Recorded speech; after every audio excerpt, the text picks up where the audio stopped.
En el vídeo anterior calculamos la manera de obtener el flujo eléctrico a través de una superficie abierta.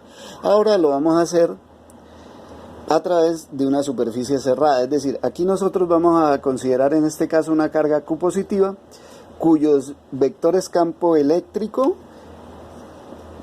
están dirigidos radialmente saliendo de la carga. Entonces, bueno, vamos a encerrar con una superficie arbitraria que tiene una forma cualquiera, y esa superficie arbitraria la vamos a dividir en pequeños elementos de superficie, de S. Entonces, si nosotros queremos calcular el diferencial de flujo a través de este diferencial de superficie, pues simplemente sería, el diferencial de flujo va a ser igual al producto del campo eléctrico multiplicado escalarmente por el diferencial de superficie.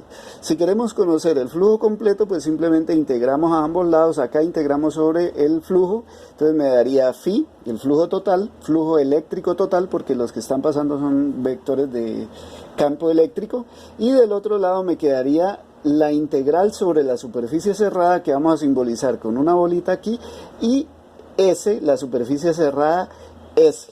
Este es el único límite que va a quedar acá. Ya no vamos a tener límite de arriba y abajo, porque esta integral es una integral en varias variables. Entonces simplemente el límite de la integral va a ser justamente esta superficie arbitraria. Me quedaría de esta manera definido este cálculo. Pero bueno, si la superficie es arbitraria, tendríamos dificultad en el cálculo, ya que la forma matemática que tendría estos elementos de superficie con respecto al campo estarían variando constantemente, y digamos que sería bastante difícil calcular. Pero tenemos una facilidad, y es lo siguiente, que como el flujo eléctrico me está contando el número de líneas de campo, no va a importar la forma que tenga esa superficie cerrada, siempre las líneas de campo van a ser las mismas, el mismo número. Entonces, ¿qué vamos a hacer? Pues vamos a utilizar no una superficie que tenga una forma fea, arbitraria, sino una superficie que tenga una alta simetría. En este caso, la más apropiada sería una esfera de radio R, por ejemplo. Entonces, vamos a ubicar la carga centrada en el origen, y vamos a utilizar una esfera de radio R, la cual me va a permitir calcular en últimas el valor del campo eléctrico ubicado en cualquier punto a una distancia R de la carga positiva que está ubicada en el centro. Entonces aquí podemos hacer uso de esa simetría. ¿Por qué? Porque resulta que las líneas de campo están en dirección radial siempre, ¿cierto? Y los elementos de superficie en este caso siempre van a ser elementos que son tangentes a la esfera. Y si son tangentes a la esfera, necesariamente tienen que ser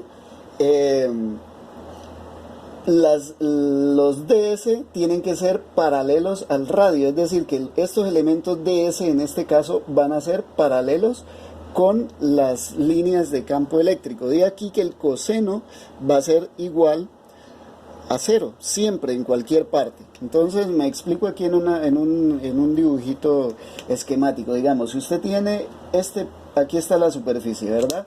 Entonces, por acá está el centro de la superficie, que es la esfera, y voy a trazar un radio. Entonces el radio va a estar así, y esta va a ser la línea del campo eléctrico.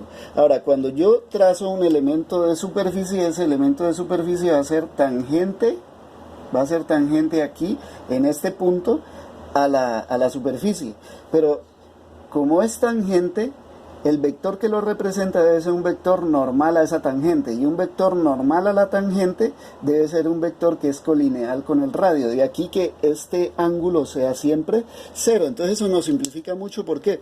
Porque por un lado, la distancia de aquí hasta acá siempre va a ser la misma. Y recordemos que, como habíamos calculado el campo eléctrico anteriormente, el campo eléctrico generado por una carga puntual va a depender de la distancia. Pero si nosotros nos movemos sobre la superficie, la distancia siempre va a ser la misma. Es decir, que el valor de la intensidad de ese campo, aun cuando él va cambiando de dirección, va en dirección radial siempre, la intensidad de ese campo o magnitud de ese campo va a ser siempre la misma. ¿Por qué? Porque está a la misma distancia de la carga que lo está generando. Entonces, de aquí que cuando yo descomponga producto punto como la magnitud de E por la magnitud de S por el coseno de 0 siempre en este caso, entonces bueno, esto me va a dar 1, esto me va a quedar como la magnitud de DS y esta intensidad va a ser constante, por tanto la puedo sacar de la integral y el flujo en este caso me quedaría expresado de esta manera, como E por la integral de línea, la integral de superficie sobre una superficie cerrada, que en este caso es la esfera S, de ds. Ese va a ser el flujo eléctrico. Bueno, entonces en el siguiente video vamos a ver cómo hacer este cálculo paso a paso.